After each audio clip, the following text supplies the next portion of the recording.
On Christmas Eve, you have this strange little scene. Children call the Norad Santa hotline expecting to hear friendly volunteer who tells them where Santa flying. And instead, the call patched to President Donald Trump, sitting at Mar-a-Lago with First Lady. In theory, it is pure innocence, an old North American tradition where military command pretends to track a sleigh, families smile, and politics takes one day off. The whole thing started in 1950s with wrong phone number, and it became annual civic ritual. US and Canada, same command, same joke, same basic message. Yes, we have radar. Yes, we protect airspace. And yes, we can also be kind. Thousands of volunteers take calls because point not technology. Point is touch. Kid hears adult voice telling them Santa already passed Greenland, so go to sleep. It is goofy by design, and that is why it is precious. Presidents and first ladies have taken turns on this kind of call over years, precisely because it is safe place to be human. You say Merry Christmas, you tell kid to go to bed, you let institution do the magic. Nobody uses it to settle score, because you are borrowing trust from children, from parents, from uniform. But listen to what comes out of these calls this year, and you see something very modern. Presidency used like live microphone. Trump cannot stay inside lane of the ritual. In one exchange, child from Pennsylvania says something about voting, and Trump turns it into mini victory lap, telling him, yes, they won Pennsylvania, even claiming they won it 3 times. In another, when girl says she does not want call for Christmas, he tries to sell her on clean, beautiful call, like it is product pitch in middle of bedtime story. In still another, he jokes about whether mother voted properly, and he praises boy asking for a Kindle as high IQ, telling him country needs more smart people. You can hear pattern. Every harmless moment becomes opening to reinforce Trump brand. Winner, salesman, loyalty detector, comedian with edge. And because it is Trump, edge often pointed at same place, at idea that there is correct tribe and incorrect tribe, correct kind of citizen and incorrect kind. Now add one more detail. He is doing this not from White House, not from Situation Room or even official holiday setting, but from his private club. That matters because it blurs line between public office and personal property. You are watching presidency operate through Trump's chosen environment, his resort, his brand, his cameras. Even if call is just for fun, it still sends message. Institutions come to him, not he to them. In old model, president steps into certain rituals and then steps back out. In this model, rituals get pulled into orbit of one personality. People say, Victor, relax, it is only jokes with kids. But remember how these things work. When you touch shared symbol, you are not just talking to kid online. You are talking to millions who will see clip later, and you are training them how to behave. If president models that Christmas tradition is fair game for partisan signaling, then next time your local mayor will do it. Next time school board will do it. And soon even holidays become another battlefield. People say, Victor, relax, it is only jokes with kids. But this is exactly why it matters. In politics, small rituals are seams in fabric. They hold society together because they are shared, because they are not contested territory. When leader drags his personal political storyline into space designed to be common, he is teaching everybody lesson. Nothing stays neutral, not even childhood corner. He is also sending message to supporters. I will never turn off. I will use every occasion, even Christmas tradition, to remind you I am your champion. And he is sending message to opponents. You cannot escape me, not even behind Santa.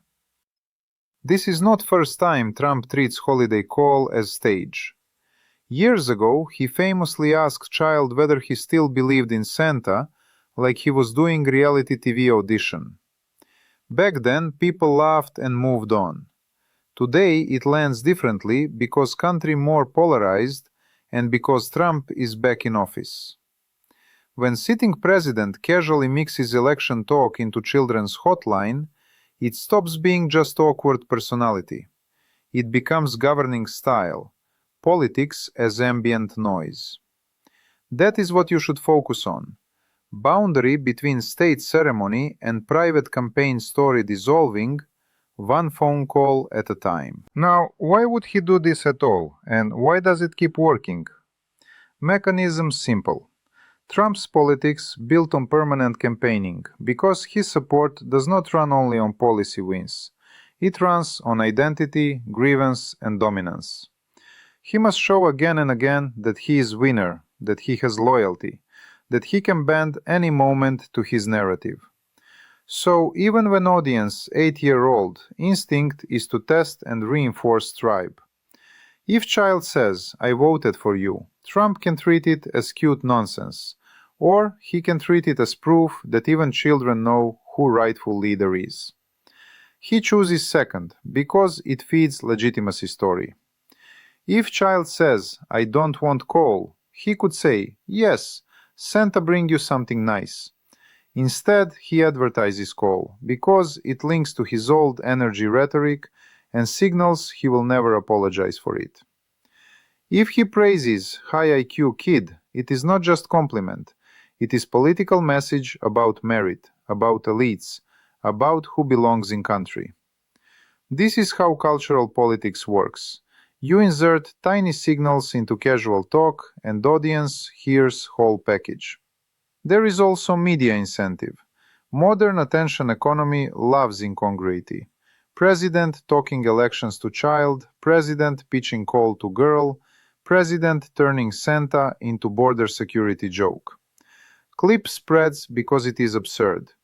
Opponents share it to mock him, supporters share it to celebrate him, and either way he wins oxygen. This is why many politicians avoid these moments. They know they can look petty. Trump does not avoid because he believes scandal is not poison. Scandal is fuel. He learned long ago that if you dominate conversation, you control agenda. So he shows up on Santa hotline and makes it about himself because that is his theory of power. This is also why he often sounds like he is hosting show rather than holding office. Office for him is platform. And platform has one rule. Never let attention drift away, even for night. Here is the one analogy that explains it. Imagine apartment building where neighbors agree hallway is common space. No posters, no shouting, just place where everyone passes to their door. You might disagree about politics inside your apartment, but hallway you keep neutral so building can function.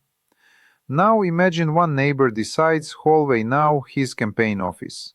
He pins banners, he sets up little desk, he stops people who walk by and asks, did you vote right? He tells children, your family in my camp, yes? Maybe some neighbors smile, some roll eyes, some furious, but real change is psychological. You stop feeling hallway belongs to everyone. You start avoiding it or you start fighting in it. Neutral space collapses. In post-Soviet space, I watched this for years. Leaders do not always ban opposition. They simply occupy all common rooms. They take holiday, sports, charity, church, and they paint it in their colors. When citizens look for neutral corner, there is none. You do not need secret police for this. You need content machine and leader who enjoys being everywhere. That is what happens when president turns shared civic tradition into personal stage. Christmas call, military flyover, memorial service, sports team celebration. These are supposed to be hallway moments, little pieces of common identity. When you politicize them, you do not just entertain base. You shrink common space. And once common space shrinks, every conflict becomes sharper, because there is no safe place to cool down. You also make it harder for institutions to stay above fight. Volunteers on the line, officers in command, staff running event. They become props in partisan story, even if they did nothing political themselves. So when people say it's only a joke, I say, yes, joke is delivery vehicle. Power often moves through humor because humor lowers defenses. You laugh and you accept premise. If premise is elections always disputed unless I win, or energy policy is culture war, or politics everywhere, then every laugh is small step toward normalizing that world. And when this becomes normalized, future presidents, not only Trump, will copy it, because they will see it works. That is how norms die, not by coup, but by constant small violations that feel too silly to protest. And the cost shows up later, when society cannot agree on basic facts, when every institution suspected, when every gesture read as loyalty test. In other words, you wake up one day and discover you have politics without civic peace, only politics as permanent weather. There is institutional risk hiding under the tinsel. Norad Santa tracker is silly by design, but it sits next to serious idea. Military and national security bureaucracy should not become party weapon.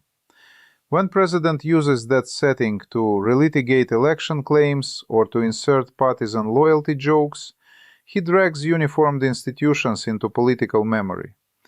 And American political memory is still full of sharp edges, especially around 2020 election, around legitimacy, around who really won.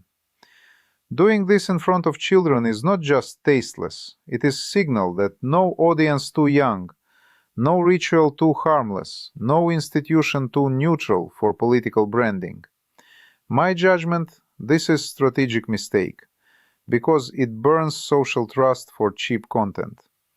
If every ceremony becomes campaign material, then when crisis comes, real crisis, not TV crisis, leaders will discover they already spent currency of unity.